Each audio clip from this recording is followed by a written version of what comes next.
శ్లోకము 2:2:2 శ్రీమద్ భాగవతము 2వ స్కందము 2వ అధ్యాయము 2వ శ్లోకము. నాకు ఎలాంటి అర్హత లేకపోయినా గురుదేవులు ఇచ్చినటువంటి ఆదేశానుసారము వారు ఇచ్చినటువంటి సేవగా భావించి మీ ముందుకు వచ్చాను. ఏమైనా తప్పులు ఉంటే మన్నించాలని చెప్పి, ఆశీర్వదించాలని చెప్పి సవినయంగా సహృదయంతో వేడుకుంటా ఉన్నాను. శ్లోకం పఠించి ముందుకు వెళ్దాము. శాబ్దస్య హి బ్రహ్మణ ఏష పంధా యన్నామ వేధ్యాయతి ధీర పార్థైః పరిభ్రమంస్తత్ర న విందతే అర్థాన్ మాయామయే వాసనయా శయానః. ఓం అజ్ఞానతిమిరాంధస్య జ్ఞానాంజనశలాకయా చక్షురున్మీలితం యేన తస్మై శ్రీగురవే నమః. శ్రీచైతన్యమనోభీష్టం స్థాపితం యేన భూతలే స్వయం రూపా కదా మహ్యం దదాతి స్వపదాంతికం. వందేహం శ్రీగురో శ్రీయుతపదకమలం శ్రీగురోన్ వైష్ణవాంశ శ్రీరూపం సాగ్రజాతం సగణ రఘునాథాన్వితం తం సజీవం సాద్వైతం సావధూతం పరిజన సహితం కృష్ణ చైతన్య దేవం శ్రీరాధా కృష్ణ పాదాన్ సహగణ లలిత శ్రీ విశాఖాన్వితాంశ. హే కృష్ణ కరుణా సింధో దీనబంధో జగత్పతే గోపేశ గోపికా కాంత రాధాకాంత నమోస్తుతే. తప్త కాంచన గౌరాంగి రాధే వృందావనేశ్వరి వృషభానుసుతే దేవి ప్రణమామి హరిప్రియే. వాంఛాకల్పతరుభ్యశ్చ కృపా సింధుభ్య ఏవ చ పతితానాం పావనేభ్యో వైష్ణవేభ్యో నమో నమః. నమో విష్ణుపాదాయ కృష్ణ ప్రేష్ఠాయ భూతలే శ్రీమతే భక్తి వేదాంత స్వామినితి నామినే. నమస్తే సరస్వతీ దేవి గౌరవాణి ప్రచారిణే నిర్విశేష శూన్యవాది పాశ్చాత్యాదేశతారిణే. జయ శ్రీ కృష్ణ చైతన్య ప్రభు నిత్యానంద శ్రీ అద్వైత గదాధర శ్రీవాసాది గౌర భక్త బృంద. హరే కృష్ణ కృష్ణ కృష్ణ హరే హరే హరే రామ రామ రామ హరే హరే. जय श्री श्री राधारमन लाल की जय, जगन्नाथ बलदेव सुभद्रा महारानी की जय, पंचतत्व की जय, कृष्ण बलराम की जय, गौरनिताय भगवान की जय, लड्डू गोपाल की जय, नरसिंहदेव भगवान की जय, जगत गुरु श्रील प्रभुपाद की जय, श्रील श्रीपाद महाराज की जय, श्रील गुरुदेव की जय, समवेत भक्त वृंद की जय. हरे कृष्ण ప్రభుజీ మాతాజీ అందరికీ మరొకసారి దండ ప్రణామాలు. శ్రీమద్ భాగవతం కార్యక్రమానికి స్వాగతం సుస్వాగతం. కొత్త వాళ్ళు ఉంటే వాళ్ళకు కూడా స్వాగతం తెలుపుతున్నాను. శ్రీమద్ భాగవతం ద్వితీయ స్కంధము 2వ అధ్యాయము 2వ శ్లోకం. తాత్పర్యము భాష్యం శ్రీల ప్రభుపాదుల వారు రచించారు. వేద ధ్వనులు ఒసగబడిన విధము అత్యంత మోహకారకమై ఉండి మనుజుల బుద్ధిని స్వర్గరాజ్యముల వంటి అర్ధరహిత విషయముల వైపునకు నిర్దేశించుతున్నది. బద్ధజీవులు అట్టి స్వర్గలోకములోని భ్రాంతిమయ సౌఖ్యముల స్వప్నములందు తిరగాడుచుందురు. కాని వాస్తవమునకు వారు అట్టి ప్రదేశములందు ఎటువంటి నిజ సౌఖ్యమును అనుభవింపజాలరు. ఇక్కడ ఏం చెప్తా ఉన్నారంటే, వేద ధ్వనులు అంటే వేదాల్లో ఏదైతే ఇవ్వబడిందో ఒసగబడిన విధము అత్యంత మోహకారకమై ఉండి మనుజుల బుద్ధిని అంటే మోహకారకం అంటే భ్రాంతి పూర్వకము, అంటే అంతా కూడా ఒక మాయ లాంటిది, భ్రాంతి పూర్వకమై ఉండి మనుజుల బుద్ధిని స్వర్గరాజ్యంలో వంటి అర్ధరహిత విషయంలో వైపు నిర్దేశించున్నది. స్వర్గరాజ్యంలో వంటి అర్ధరహిత విషయంలో వైపు అంటే వేదాల్లో ఎన్నో రకాలైనటువంటి మార్గాలు తెలిపి ఉన్నారు. అంటే రకరకాలైనటువంటి పూజలు, రకరకాలైనటువంటి యజ్ఞాలు చాలా ఉపదేశించారు. అంటే ఏ రకమైనటువంటి యజ్ఞం చేస్తే ఎక్కడ ఏ లోకం చేరుకుంటారు, ఏ దేవతని చేరుకుంటారు, రకరకాలైనటువంటి దేవతల్ని పూజించడం వల్ల రకరకాలైనటువంటి దేవతా లోకాలని చేరుకునేటువంటి అవకాశాన్ని ఆ యొక్క జ్ఞానాన్ని ఒసగబడింది. అటువంటి అంటే స్వర్గం చేరుకోవాలంటే ఏం చేయాలి, తర్వాత కైలాసం చేరుకోవాలంటే ఏం చేయాలి, తర్వాత ఇంకా రకరకాలైనటువంటి దేవతా లోకాలని చేరుకోవాలంటే ఏ రకమైనటువంటి పూజలు చేయాలి, తర్వాత భౌతిక ప్రపంచంలో భౌతిక సుఖాలని పొందాలంటే, భౌతిక సంపదల్ని సుఖాలని వాటన్నిటినీ పొందాలంటే ఏ పూజలు చేయాలి, అవన్నీ కూడా నిర్దేశించబడ్డాయి వేదాల్లో. అయితే ఇక్కడ ఏం జరిగిందంటే, వేద వ్యాసుల వారు వేదాలన్నీ రచించిన తర్వాత చాలా అసంతృప్తికి లోనయ్యారు, చాలా కలతకి లోనయ్యారు. చాలా ఆయన మనస్సంతా కూడా కలతతో అసంతృప్తితో నిండిపోయింది. ఆ సమయంలో ఏం జరిగిందంటే, ఆ కలత నుంచి ఆ అసంతృప్తి నుంచి బయటపడడానికి ఆయన ఏం చేశారంటే, ఆయన యొక్క గురుదేవులైనటువంటి నారద మహాముని ఆశ్రయించారు. నారద మహాముని ఆశ్రయించి, స్వామి నాకు వేదరచన చేశాను. ఎందుకంటే శక్త్యావేశ అవతారము. వేదవ్యాసుల వారు సాక్షాత్తు భగవంతుని యొక్క శ్రీకృష్ణ భగవాన్ యొక్క శక్త్యావేశ అవతారము. అయితే నేను వేదాలన్నీ రచించాను, కానీ నాకు నా మనసంతా అసంతృప్తితో కల్లోలితమైపోయింది, కల్లోలంగా ఉంది. నేను ఏం చేయాలని చెప్పి ఆయన యొక్క గురుదేవులైనటువంటి నారద మహాముని ఆశ్రయించి అడగడం జరిగింది. స్వామి మీరే ఉపదేశం ఇవ్వండి ఏదైనా అని చెప్పి అడిగినప్పుడు ఆయన ఏం చెప్పారంటే, వేదవ్యాసుల వారికి ఏం ఉపదేశించారంటే, శ్రీకృష్ణ భగవాన్ యొక్క లీలామృతమైనటువంటి శ్రీమద్ భాగవతం యొక్క రచనకి పూనుకోమని చెప్పారు. శ్రీమద్ భాగవతం యొక్క రచన చేసినట్టయితే మీ మనస్సు శాంతిస్తుంది, మీ మనస్సు ఆనందంతో నిండిపోతుందని చెప్పడం వల్ల వేదవ్యాసుల వారు కల్లోలితమైనటువంటి మనస్సుతో శ్రీమద్ భాగవతం యొక్క రచనకి పూనుకున్నారు. శ్రీమద్ భాగవతం యొక్క రచన అంటే భగవంతుడు శ్రీకృష్ణ భగవాను యొక్క లీలామృతమైనటువంటి శ్రీమద్ భాగవతం యొక్క రచన ఎప్పుడైతే కంప్లీట్ చేశారో, పూర్తి చేశారో, సంపూర్ణం చేశారో, ఆయన మనస్సంతా కూడా ఆనందంతో నిండిపోయింది. ఆయన ఇప్పుడు నాకు చాలా పరమానందంగా ఉంది. అంటే ఈ బద్ధ జీవులకి నేను సరి అయినటువంటి మార్గాన్ని చూపించగలిగాను. అంటే ఈ వేదాల ద్వారా ఆయన మనసే అంత శక్త్యావేశ అవతారమైనటువంటి వ్యాసదేవుల యొక్క మనసే కల్లోలమైపోయింది. అటువంటి కల్లోలమైనటువంటి మనస్సు నుంచి ఆయన బయటపడడానికి ఆయన యొక్క గురుదేవుల్ని ఆశ్రయించారు. అందుకే ఏం చెప్తారంటే, మనకు ఆచార్యులు గురుదేవులు శాస్త్రాలు ఏం చెప్తారంటే, మన మనసు కూడా భౌతిక ప్రపంచంలో బద్ధజీవుల యొక్క మనసు ఎప్పుడైనా కల్లోలమైనప్పుడు మనము గురుదేవుల్ని ఆశ్రయించడం అనేది అత్యున్నతమైనటువంటి మార్గము అని చెప్తారు. ఎందుకంటే ఇక్కడ సాక్షాత్తు వ్యాసదేవుల వారికే ఆయన గురుదేవులైనటువంటి నారద మహాముని ఆయన యొక్క మనస్సును శాంతింపజేయగలిగేటువంటి ఉపదేశాన్ని ఇచ్చారు. అందుకే మనం ఎప్పుడు కూడా మన మనసు కల్లోలమైనప్పుడు, మనం అసంతృప్తికి లోనప్పుడు మనము గురుదేవుల్ని ఆశ్రయించాలి. గురుదేవుల్ని ఆశ్రయించినట్టయితే, గురుదేవుల యొక్క మార్గాన్ని, ఆయన ప్రవచించినటువంటి మార్గ నిర్దేశకత్వంలో వెళ్ళినట్టయితే మన మనసు కూడా ప్రశాంతమవుతుంది అని చెప్పి మనకు ఆచార్యులు గురుదేవులు చెప్తారు. అందుకే తద్విద్ధి ప్రణిపాతేన పరిప్రశ్నేన సేవయ ఉపదేక్షంతి తే జ్ఞానం జ్ఞాని నస్తత్వ దర్శిన. గురుదేవులు ఆత్మదర్శులు, తత్వాన్ని ఎరిగిన వారు కాబట్టి వాళ్ళు మనకి జ్ఞానాన్ని ఉపదేశిస్తారు. ఆ జ్ఞాన మార్గంలో మనం వెళ్ళినట్టయితే మన మనస్సు సుఖము, శాంతితో నిండుతుంది, మనకు సంతృప్తి పొందుతాము, మనం ఆనందాన్ని పొందుతాము అని చెప్పి మనకు ఆ యొక్క ఉదాహరణ వల్ల మనం తెలుసుకోవచ్చు. అట్లా బద్ధజీవులు అట్టి స్వర్గలోకంలోని భ్రాంతిమయ సౌఖ్యముల స్వప్నములందు తిరుగాడుచుందురు. స్వర్గలోకంలోని భ్రాంతిమయ సౌఖ్యముల స్వప్నములు అంటే, ఈ స్వర్గలోకంలో ఎట్లుంటదంటే భ్రాంతిమయ సౌఖ్యములు అంటే శాశ్వతమైనవి కావవి, అశాశ్వతమైనవి. అంటే మనం సౌఖ్యాల్ని పొందగలుగుతాము. ఎందుకంటే ఈ భౌతిక ప్రపంచంలో జన్మించిన ప్రతి జీవి కూడా ఏం చేస్తాడంటే పాపకర్మలు, పుణ్యకర్మలు ఏదో ఒకటి చేస్తూ ఉంటాడు. పాపకర్మలు చేస్తే నరకానికి వెళ్తాము, పుణ్యకర్మలు చేసినప్పుడు స్వర్గానికి వెళ్ళేటువంటి అవకాశం ఉంది. పుణ్యం చేసుకుని స్వర్గానికి వెళ్ళిన తర్వాత మళ్ళీ ఈ భౌతిక ప్రపంచానికి రావాల్సిందే.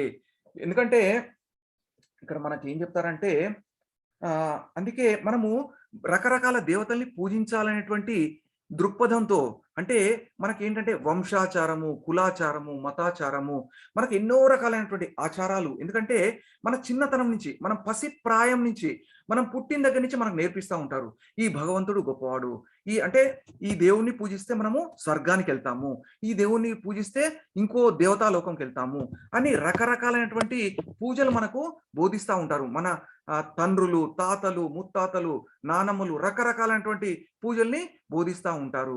ఎందుకంటే మనము నరనారాయణ చిన్నప్పుడు మన సబ్ కాన్షియస్ లోకి వెళ్తా ఉంటాయి. అవన్నీ కూడా కాన్షియస్ లోకి కాదు, మనకు అప్పుడప్పుడు గుర్తు తెచ్చుకుంటా, అసంకల్పితంగా కూడా గుర్తొస్తూ ఉంటాయి. ఈ రకమైనటువంటి పూజ చేసినట్టయితే ఈ రకమైనటువంటి లాభం చేకూరుతుంది, ఇంకా ఈ దేవతని పూజించినట్టయితే ఈ లోకం వెళ్తాము అనేటువంటి మన యొక్క మదిలో, మన యొక్క స్మృతిలో బాగా ఇంజెక్ట్ చేయబడుతుంది చిన్నప్పటి నుంచే. ఎందుకంటే అట్లా చేయడం వల్ల ఏమవుతుందంటే మనం వాటికి మౌళ్ళు అయిపోతాము, మనం వాటిని మర్చిపోలేకుండా ఉంటాము. అందుకే వాటన్నిటిని కూడా మనకు భగవద్గీతలో ఏం చెప్పారంటే, యాంతి దేవవ్రతా దేవాన్ పితॄన్ యాంతి పితృవ్రత భూతాని యాంతి భూతేజ్య యాంతి మధ్యాజి నోపి మాం. అంటే తప్పు లేదు. మీరు ఏ రకమైనటువంటి దేవతని పూజిస్తే ఆ దేవతా లోకంలో జన్మిస్తారు. పితృదేవతల్ని పూజించేవారు పితృలోకానికి చేరుతారు. భూత ప్రేతాలని పూజించేవారు వాటిలోనే జన్మిస్తారు. కానీ నన్ను అంటే శ్రీకృష్ణ భగవాను పూజించేవాడు నాతోనే వసింతురు, నాతోనే నివసింతురు అని చెప్తా ఉన్నారు. అంటే శ్రీకృష్ణ భగవాన్ని పూజించినట్టయితే గోలోక బృందావనంలోనే నివసిస్తాము. అంటే అది శాశ్వతమైనటువంటి ధామము. ఎవరైతే గోలోక బృందావనం చేరుతారో మళ్ళీ ఈ భూలోకంలో ఈ భౌతిక ప్రపంచంలో జన్మించవలసినటువంటి అవసరం ఉండదు అని చెప్పి చెప్తా ఉంటారు. అందుకే ఎందుకంటే ఇప్పుడు మనం స్వర్గలోకం మనం పూజలు చేసినట్టయితే ఏ దేవతనైనా పూజించవచ్చు, తప్పు లేదు. కానీ ఏ దేవతని పూజిస్తే ఆ లోకానికే చేరతాము. ఆ లోకానికి చేరడం వల్ల మళ్ళీ భూలోకంకి వచ్చి మళ్ళీ పుణ్యం చేసుకొని మళ్ళీ భగవంతుని గోలోక బృందావనం చేరుకుంటేనే అది శాశ్వతమైనటువంటి ధామము. ఇవన్నీ కూడా టెంపరరీనే. ఎందుకంటే ఈ టెంపరరీ లోకాల్లో వెళ్ళినట్టయితే స్వర్గ సుఖాలన్నీ అనుభవించి మళ్ళీ మనము భూలోకంలోనే జన్మ తీసుకోవాల్సి ఉంటుంది. అందుకే ఏం చెప్పారంటే భగవద్గీతలో 9.21లో తేతం భుక్త్వా స్వర్గలోకం విశాలం క్షీణే పుణ్యే మర్త్య లోకం విశంతి ఏవం త్రయీ ధర్మమనుప్రపన్న గతాగతం కామ కామాలభంతే. అంటే ఎవరైతే విస్తృతమైనటువంటి స్వర్గలోక భోగములను అనుభవించి అంటే ఇక్కడ భౌతిక ప్రపంచంలో పుణ్యాలు చేస్తారో వాళ్ళు స్వర్గలోకంకి వెళ్తారు. ఆ స్వర్గలోకం వెళ్ళిన తర్వాత ఆ స్వర్గలోకంలో భోగాలను అనుభవించి తమ పుణ్య కార్యముల ఫలము క్షీణించినంతనే, పుణ్యం అనేది క్షీణిస్తుంది, క్షీణించినంతనే వారు మానవ లోకమునకు తిరిగి వత్తురు, మళ్ళీ తిరిగి మానవ లోకానికి వస్తారు. ఆ విధంగా త్రివేదముల సిద్ధాంతములను అనుసరించు, త్రివేదముల సిద్ధాంతం అంటే ఈ 3 వేదాలని సిద్ధాంతాలను అనుసరిస్తూ ఇంద్రియ భోగములను వాంఛించు వారు కేవలము నిరంతర జనన మరణములనే పొందుదురు. అంటే పునరపి జననం పునరపి మరణం. వాళ్ళు ఇంద్రియ భోగాల్ని వాంఛించే వాళ్ళు ఆ లోకాలకు వెళ్ళి ఆ స్వర్గ సౌఖ్యాలను అనుభవించి మళ్ళీ ఆ స్వర్గలోక పుణ్యాన్ని క్షీణించినంతనే మళ్ళీ జనన మరణం ఉన్నటువంటి ఈ మర్త్యలోకానికి వస్తారు అని చెప్పి చెప్తా ఉన్నారు. శాశ్వత ధామానికైతే వాళ్ళు వెళ్ళలేరు అని చెప్పి చెప్తా ఉన్నారు.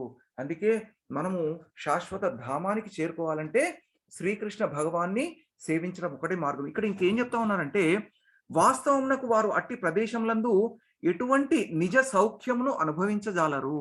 నిజ సౌఖ్యము అంటే నిజ సౌఖ్యం ఏంటంటే అది ఏంటంటే టెంపరరీ సౌఖ్యం. అది నిజ సౌఖ్యం, శాశ్వతమైనటువంటి సౌఖ్యం కాదు. స్వర్గలోక సౌఖ్యం, నిజ సౌఖ్యం ఏంటంటే భగవంతుని యొక్క ధామంలో ఉన్నదే నిజమైనటువంటి సౌఖ్యము. అంటే సచ్చిదానంద స్వరూపమైనటువంటి సౌఖ్యం అది. సత్ అంటే శాశ్వతమైనటువంటి జ్ఞానపూర్ణమైనటువంటి ఆనందమయమైనటువంటి అది సచ్చిదానంద స్వరూపమైనటువంటి సౌఖ్యమే నిజ సౌఖ్యము. మరి ఆ నిజ సౌఖ్యాన్ని పొందాలంటే భగవంతుని శాశ్వత ధామం చేరుకుంటేనే మనము నిజ సౌఖ్యం పొందగలుగుతాము, లేకపోతే నిజ సౌఖ్యం మనము పొందలేము. అంటే అందుకే ఇక్కడ ఏం చెప్పారంటే మనకు శ్రీ చైతన్య మహాప్రభు మనకు గోలోకేర ప్రేమధన హరినామ సంకీర్తన అంటే గోలోకం నుంచి భూలోకం తీసుకొచ్చినటువంటి హరినామ సంకీర్తనని ఉపదేశించారు. హరినామ సంకీర్తనతో మనము గోలోకం వెళ్ళొచ్చు. అందుకే హరినామ సంకీర్తన అనేది మనని ఈ భౌతిక బంధనాల నుంచి విముక్తుల్ని చేసి మనకు గోలోక ధామం శాశ్వత ధామాన్ని పొందేటువంటి మార్గాన్ని ఉపదేశిస్తుంది, మార్గాన్ని చేరుస్తుంది అని చెప్పి ఉన్నారు మన గురుదేవులు ఆచార్యులు. అదే చెప్తా ఉంటారు. ఈ శ్లోకం యొక్క సారాంశం సందేశం ఏంటంటే తాత్కాలిక సుఖాల్ని ఎలా మనము తాత్కాలిక సుఖాల పట్ల అంటే భౌతిక సుఖాల పట్ల నిరాసక్తులము ఎలా కాగలము. ఈ తాత్కాలిక సుఖాలు భౌతిక సుఖాల పట్ల మనము నిరాసక్తులము ఎలా కాగలము అని చెప్పి ఈ సారాంశం అంటే ఈ శ్లోకం యొక్క సందేశము సారాంశము తెలుపుతా ఉన్నారు. భాష్యం శ్రీల ప్రభుపాదుల వారు రచించారు. భౌతిక జగం నందు విశ్వపు అంచుల వరకు సుఖమును బడయుటకు ప్రణాళికలు రూపొందించడం ఎందే బద్ధజీవుడు సదా నియక్తుడయ్యుండును. ఈ ధరిత్రిపై లభించుచున్న వసతులతో కూడా అతడు సంతృప్తి చెందుట లేదు. తన శక్తి కొలది ప్రకృతి వనరులను అతడు కొల్లగొట్టియే ఉన్నాడు. ఇక్కడ ఏం చెప్తా ఉన్నారంటే భౌతిక ప్రపంచంలో విశ్వపు అంచుల వరకు సుఖమును బడయుటకు, అంటే మానవుడు ఏం చేస్తా ఉంటాడంటే అతని కోరికలు ఏంటంటే అనంతమైనవి. అంటే ఒక కోరిక తీర్చుకున్న తర్వాత ఇంకో కోరికను తీర్చుకోవాలని తాపత్రయపడతాడు. ఈ కోరికలు అనేవి అనంతమైనవి. ఈ కోరికలు తీర్చుకుంటూ తీర్చుకుంటూ తీర్చుకుంటూ భౌతిక జగం సుఖంను పొందాలని చెప్పి, అంటే మాక్సిమం అంటే అత్యున్నతమైనటువంటి సుఖాల్ని పొందాలనేటువంటి ప్రణాళికలను రచిస్తాడు. బద్ధజీవుడు సదా నియుక్తుడై ఉంటాడు. అంటే సదా నియుక్తుడు అంటే ప్రతి నిమిషము ప్రతి క్షణం కూడా దాంట్లోనే నియుక్తమై ఉంటాడు. అంటే ఆనందాన్ని పొందడానికి, పొందడానికి తపిస్తా ఉంటాడు. ఆ ఆనందాన్ని పొందేటువంటి క్రమంలో ప్రతి క్షణం కూడా అతను కామ్యకర్మల్లో నియుక్తుడయ్యి భారవాహి అవుతాడు. అంటే ఇక్కడ మనకు మన గురుదేవులు ఆచార్యులు చెప్పినటువంటి ఈ ప్రవచనం, మన గురుదేవులు చెప్పినటువంటి ప్రవచనాలను మరొకసారి గుర్తు తెచ్చుకున్నట్టయితే మనకు భారవాహి, ఈ కామ్యకర్మల్లో నియుక్తులైన వారంతా కూడా భారవాహిగా మారతారు. సారగ్రాహి కాలేరు.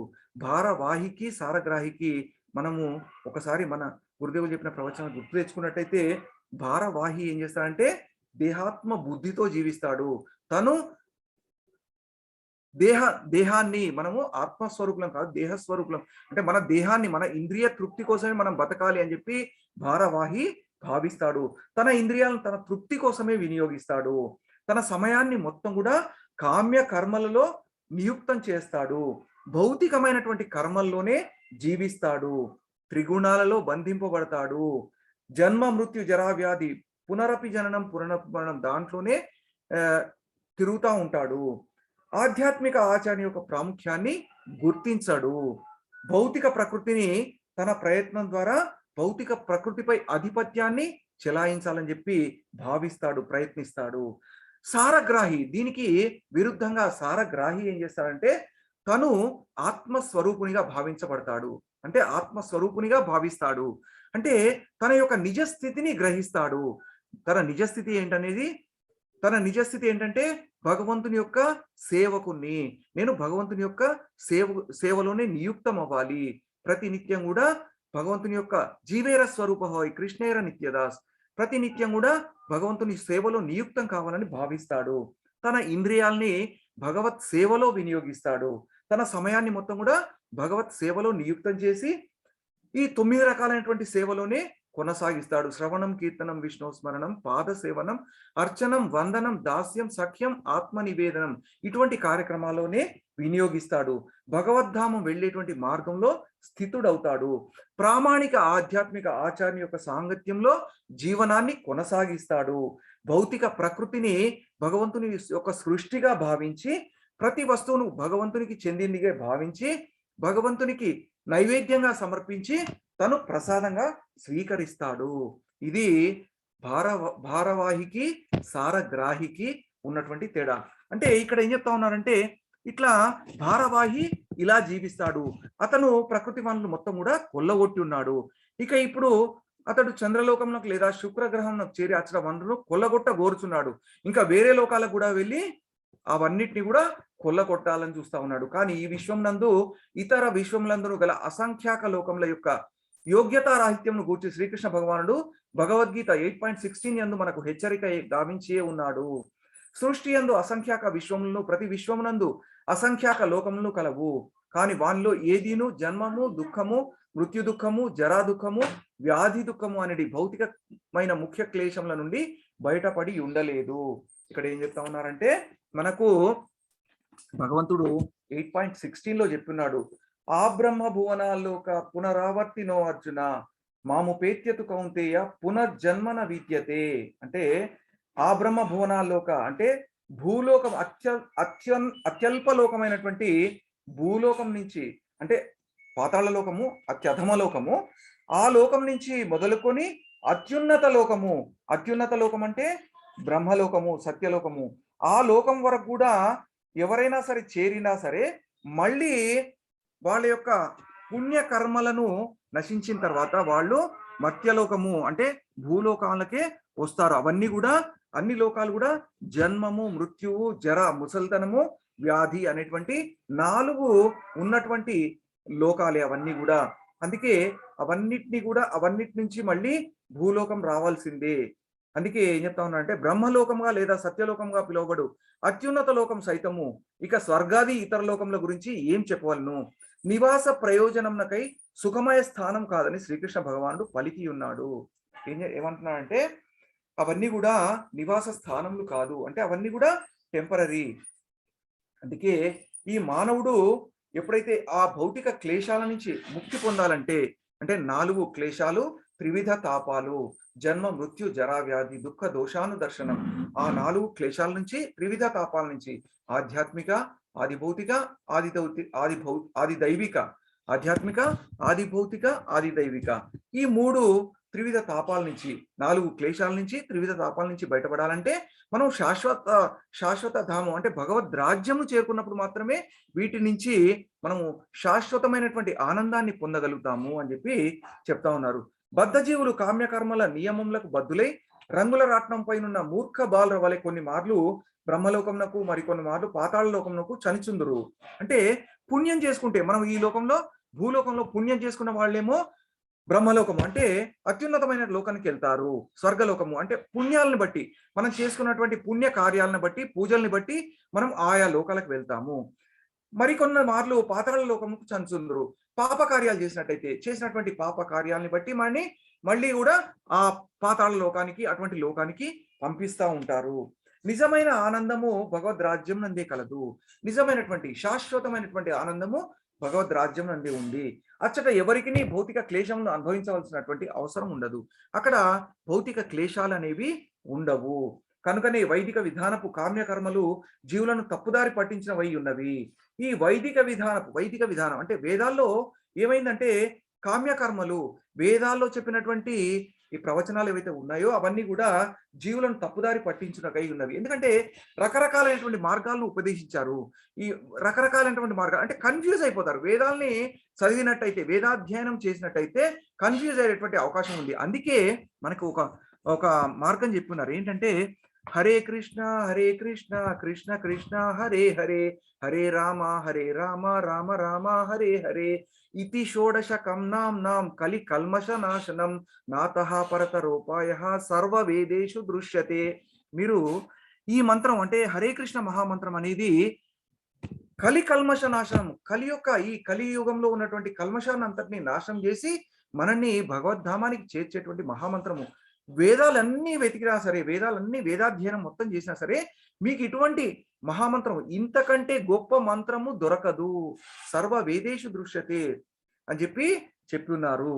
అందుకే మనము హరే కృష్ణ మహామంత్రాన్ని పఠించి మనం భక్తియుక్త సేవలో నియుక్తులమై ప్రామాణిక ఆధ్యాత్మిక ఆచార్యుల యొక్క ఉపదేశాలని పాటించినట్టయితే మనము శాశ్వత ధామమైనటువంటి భగవద్ రాజ్యాన్ని చేరుకోగలుగుతాము అని చెప్పి చెప్తా ఉన్నారు. అయితే ఇక్కడ ఈ లోకమునో లేదా వేరొక లోకమునో ఉన్నత జీవన విధానమును గురించి ఆలోచించినను వాస్తవమునకు ఈ భౌతిక జగమున ఎచ్చోటను నిత్య జీవనము, పూర్ణ జ్ఞానము, పూర్ణానందమనడి తన నిజ జీవన కోరికను పూర్ణము కావించుకొనజాలడు. అంటే ఇక్కడ ఏం చెప్తా ఉన్నాడంటే సచ్చిదానంద స్వరూపము అంటే శాశ్వతమైనటువంటి, పూర్ణ జ్ఞానమైనటువంటి, పూర్ణానందమైనటువంటి నిజ జీవన కోరికను పూర్ణము కావించుకొనజాలడు. నిజ జీవన కోరిక అంటే శాశ్వతమైనటువంటి కోరిక, అంటే శాశ్వతంగా ఉండే శాశ్వతమైనటువంటి ఆనందాన్ని పొందలేడు అని చెప్పి చెప్తా ఉన్నారు. అంటే పూర్ణమైనటువంటి జ్ఞానము, పూర్ణమైనటువంటి ఆనందము, శాశ్వతమైనటువంటి ఈ జ్ఞానము, ఆనందము మనము సాధించలేము. భగవద్ రాజ్యం చేరినప్పుడు మాత్రమే, శాశ్వత ధామమైనటువంటి గోలోక బృందావనం చేరినప్పుడు మాత్రమే మనము వీటన్నిటిని సాధించుకోగలము అని చెప్తా ఉన్నారు. జీవితపు ఈ చివరి స్థితిలో పరీక్షిత్ మహారాజు నామమాత్ర స్వర్గలోకములకు ఏగవలనని కోరక భగవద్ధామమును చేరుటకు సంసిద్ధుడు కావాలని శ్రీల శుకదేవ గోస్వామిచే పరోక్షముగా ఉపదేశింపబడుతున్నది. ఇక్కడ పరోక్షంగా ఏం చెప్తా ఉన్నారంటే శుకదేవ గోస్వాముల వారు పరీక్షిత్ మహారాజుకు ఈ స్వర్గలోకములకు ఏగవలనని కోరక, అంటే స్వర్గలోకానికి వెళ్ళకూడదు, అంటే పరీక్షిత్ మహారాజు అటువంటి కోరిక కోరకూడదు అని చెప్పి చెప్తా ఉన్నారు. ఎటువంటి కోరిక కోరాలి మరి? భగవద్ధామంను చేరటకు సంసిద్ధుడు కావాలని. అంటే ఇదంతా కూడా పరీక్షిత్ మహారాజుకు తెలియని విషయం కాదు. శుకదేవ గోస్వాముల వారు అవన్నీ కూడా ప్రవచించేది ఎందుకంటే బద్ధజీవుడు ఏం చేయాలి, ఏ మార్గంలో వెళ్ళాలని ఈ పరోక్షంగా ఉపదేశిస్తా ఉన్నారు. ఏంటంటే పరీక్షిత్ మహారాజు కారణ జన్ముడు. ఆయన సాక్షాత్తు గర్భంలో ఉన్నప్పుడే శ్రీకృష్ణ భగవాన్ యొక్క సాక్షాత్కారం పొందినవాడు కాబట్టి ఆయనకు తెలియక కాదు. కానీ శుకదేవ గోస్వాముల వారు పరీక్షిత్ మహారాజుకు ఉపదేశించే ఏంటంటే ఈ బద్ధజీవులు భగవద్ధామాన్ని ఎలా చేరుకోవాలి అంటే ఇక్కడ కన్ఫ్యూజ్ అవుతారు. స్వర్గలోక మార్గాన్ని ఉపదేశాన్ని పొందినట్టయితే స్వర్గలోకం ఎలా చేరాలనేది ఉపదేశించబడినట్టయితే స్వర్గలోకం చేరినట్టయితే మళ్ళీ మర్త్యలోకం రావాల్సిందే. అందుకే అటువంటి మార్గాన్ని కోరకుండా శాశ్వత ధామాన్ని వెళ్ళడానికి మార్గాన్ని కోరుకోవాలని చెప్పి శుకదేవ గోస్వాముల వారు ఆంక్షిస్తున్నారు. అంటే నిజానికి ఈ బద్ధ జీవులు అది కోరుకోవాలని చెప్పి శుకదేవ గోస్వాముల వారి యొక్క ఉపదేశము. భౌతిక లోకములు గాని జీవనమునకై అచగల సౌఖ్యములు గాని శాశ్వతములు కావు. ఇదే చెప్తా ఉన్నారు. భౌతిక లోకాలు అనేవి ఈ జీవించడానికి ఈ సౌఖ్యాలన్నీ కూడా శాశ్వతం కాదు. కనుక అవి ఒసగడి తాత్కాలిక సుఖమును అనుభవించడం పట్ల ప్రతి ఒక్కరూ నిజమగు అనిష్టమును అసమ్మతిని కలిగి ఉండవలెను. అంటే ఏం చెప్తా ఉన్నారంటే తాత్కాలిక సుఖము ఇదంతా కూడా టెంపరరీ. మనకు మన గురుదేవులు ఎన్నోసార్లు చెప్తా ఉంటారు, ఇది ఒక ఎగ్జిబిషన్ లాంటిది. అంటే మెయిన్ షాప్ ఉంటే ఆ మెయిన్ షాప్ కి ఎగ్జిబిషన్ అనేది టెంపరరీగా పెడతా ఉంటారు. ఒక 40 రోజులు 30 రోజుల కోసం 40 రోజుల కోసం ఒక టెంపరరీగా పెట్టేటువంటి ఎగ్జిబిషన్ లాంటిది. ఆ ఎగ్జిబిషన్ లో ఏమవుతుందంటే ఆ షో పీస్లు అవన్నీ పెట్టి కొంతకాలము వీళ్ళందరినీ కూడా ఎడ్యుకేట్ చేస్తారు. అంటే మెయిన్ షాప్ కు వెళ్ళడానికి ఎగ్జిబిషన్ నుంచి ఎట్లా అయితే పంపించడానికి వాళ్ళని ఎడ్యుకేట్ చేస్తారో అట్లాగే ఈ భౌతిక ప్రపంచం కూడా అటువంటిది. ఈ భౌతిక ప్రపంచం నుంచి శాశ్వత ధామానికి వెళ్ళడానికి ప్రామాణిక ఆధ్యాత్మిక ఆచార్యులు మార్గాన్ని ఉపదేశిస్తారు. అయితే ఇక్కడ ఇంకొక ఉపమానం కూడా చెప్తా ఉంటారు. ఈ భౌతిక ప్రపంచం అనేది జైలు జీవితం లాంటిది.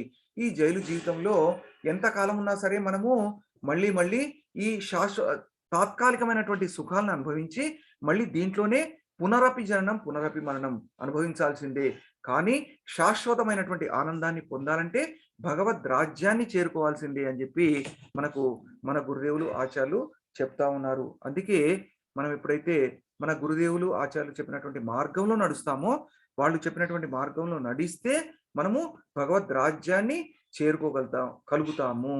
అందుకే మన గురుదేవులు ఈ శ్రీమద్ భగవద్గీత భాగవతాన్ని నిత్యం ఎవరైతే శ్రవణం చేస్తారో, వాటిని అనుసరిస్తారో, వాటిని పాటిస్తారో వాళ్ళు భగవద్ రాజ్యాన్ని చేరుకోగలుగుతారని చెప్పి మనకు ఈ శ్లోకంలో సారాంశము సందేశము ఇస్తా ఉన్నారు. జయ శ్రీ గ్రంథరాజ్ శ్రీమద్ భాగవతంకి జయ. నాకు ఎలాంటి అర్హత లేకపోయినా గురుదేవులు ఇచ్చినటువంటి ఆదేశానుసారము వారు ఇచ్చినటువంటి సేవగా భావించి మీ ముందుకు వచ్చి 4 వాక్యాలు చెప్పడం జరిగింది. దాంట్లో ఏమైనా తప్పులు ఉంటే మన్నించాలని చెప్పి నన్ను ఆశీర్వదించాలని చెప్పి సవినయంగా సహృదయంతో వేడుకుంటా ఉన్నాను. హరే కృష్ణ. హరే కృష్ణ మాతాజీ. స్నేహిత మాతాజీ. హరే కృష్ణ ప్రభుజీ. హరే కృష్ణ మాతాజీ. దండత్ ప్రణామ్ మాతాజీ. మీ యొక్క సందేశాన్ని అంటే శ్రీపాద్ మహారాజ్ వారి సందేశాన్ని ఇవ్వాల్సిందిగా వేడుకుంటా ఉన్నాను. హరే కృష్ణ.